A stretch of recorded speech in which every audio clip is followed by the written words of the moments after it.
Кирпич завод, 21-дің жолы, 4-ші шаңарақ, поликлиника, Ажняц Қарақалпақ дәріханасына напротив 15-ке 12 метрлік, яғни 180 квадратлық ұсы имарат сатылуға қойылып жатыр.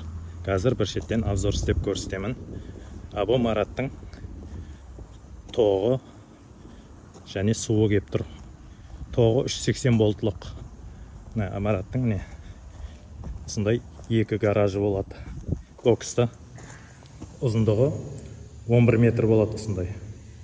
Аблайына 5,5 примерно. Аст беттеріне теплый пол жүргізілгенде екі жаққа да. Екінші жағында көрсетіп өтемін. Екінші жағы да осындай. Екеуі де бірдей болады.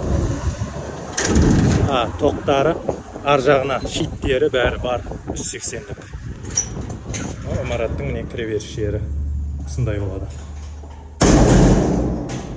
Асты стяжкіленген. Ана теплый полға уже бәрі таяр. Умывальник нелерге да. Лестница екінші этажға көтерілетін.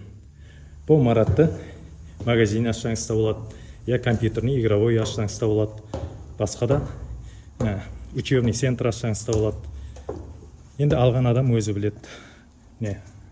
Жолдың бойы. Екінші этаждың осындай көрінісі болады. Уақытша балаларға пайдалануға беріп қойылыпты да бұл жер. Бұл имаратқа бағасы 500 миллион сом айтып отыр. Келісіп береміз дейді. Оны кредит қылып шығарып алсаңыз да болады. Хабарласу үшін телефон 95-тен 747 86 деген номерге хабарласа берсеңіз болады. Қызыққаныңыз. Имараттың қайтадан сыртынан көрінісі осындай болады.